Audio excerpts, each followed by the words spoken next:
বাংলাদেশে অনেক সংগঠনকে সন্ত্রাসের দায়ে বিলুপ্ত করেছেন, নিষিদ্ধ ঘোষণা করেছেন।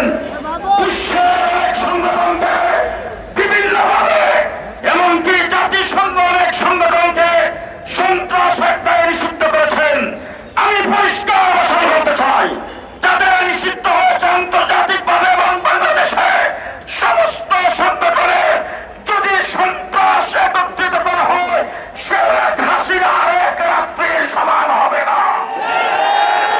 আজকে জনসমুদ্রে তাদের পরিষ্কার ভাষায় বলতে চাই, যারা আজকে বাংলাদেশে যদি কোনো গোপনভাবে শেখ হাসিনা এবং আওয়ামী লীগকে আবার এই দেশে প্রতিষ্ঠিত করতে চান, তাদেরকে বলতে চাই আওয়ামী লীগ নামে কোন সংগঠন বাংলাদেশে থাকবে না, বাংলাদেশে চলবে না।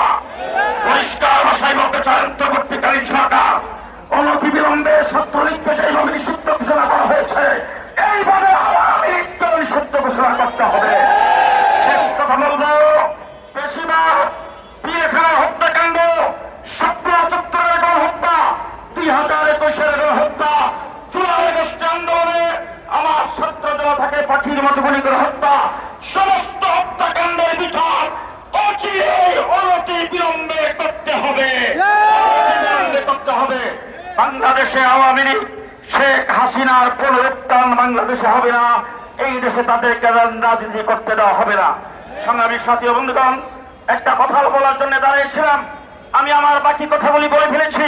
আমার ঢাকা মহানগর হেফাজতে ইসলামের সেক্রেটারি তারুণ্য অহংকার মাওলানা মামুনুল হক এখন আপনাদের সামনে আজকের এই সমাবেশের মূল বক্তব্য রাখবেন এবং আগামী দিনের দিক নির্দেশনা দেবেন।